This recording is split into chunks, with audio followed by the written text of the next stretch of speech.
ফের রোমান হরফে ককবরক লেখার দাবিতে রাজভবন অভিযানে সামিল হবে ত্রিপুরা উমেন্স ফেডারেশন। বৃহস্পতিবার এক সাংবাদিক সম্মেলনে উমেন্স ফেডারেশনের এক নেত্রী জানান, আগামী 24শে জুন তারা রোমান হরফে ককবরক লেখার দাবিতে রাজভবন অভিযান করবে। তিনি আরও জানিয়েছে, আগরতলায় স্বামী বিবেকানন্দ ময়দান থেকে মিছিল করে রাজভবনে যাবে। কিন্তু আরও জানান, ত্রিপুরা উমেন্স ফেডারেশনের 12টি জেলা এবং পলিটিক্যাল ব্লক থেকে মহিলারা এই রাজভবন অভিযানে অংশগ্রহণ করবেন। তিপ্রাসা মহিলাদের প্রতি আবেদন জানান, ভবিষ্যৎ প্রজন্মের জন্য ককবরক ভাষাকে রোমান হরফে লেখার জন্য এই দাবি আদায়ের লক্ষ্যে রাজ্যপালের নিকট ডেপুটেশনে সামিল হবার জন্য দীর্ঘদিন ধরেই তিপ্রাসারা রাজ্যের জনজাতিদের স্বার্থে ককবরক ভাষা রোমান হরফে লেখার সুযোগ দেওয়ার জন্য আন্দোলন চালিয়ে আসছে। ইদানিং তিপ্রা মথা দলের ছাত্র যুব মহিলা সংগঠনগুলো এই দাবিতে রাজভবন অভিযান সহ বিভিন্ন আন্দোলন চালিয়ে যাচ্ছে।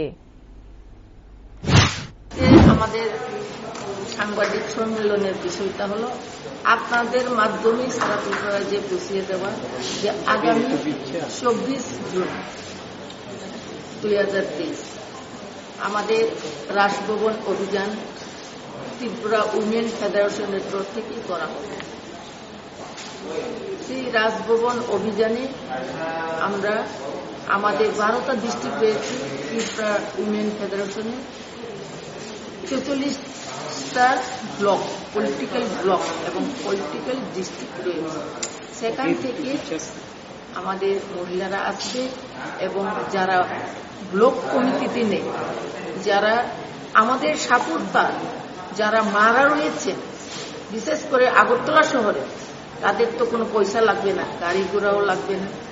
তাদেরকে বিশেষ করে আমি অনুরোধ করব, সবাই আসুন, আমরা মায়েরা আমাদের নেক্সট জেনারেশনের জন্য ককবরক ভাষাকে রোমান দ্বীপে লেখার জন্য আমাদের যে এই দাবি রাজ্যপালের নিকট আমাদের গণডেপুটেশন, সেখানে যাওয়ার জন্য আপনারা সবাই আমাদের সঙ্গে সামিল হবে। থেকে শুরু হবে আমাদের মিছিল শুরু হবে প্রথমে আস্তাবল ময়দান থেকে, সেখান থেকে আমরা মিছিল করে আমরা রাজভবনে করতে চাই।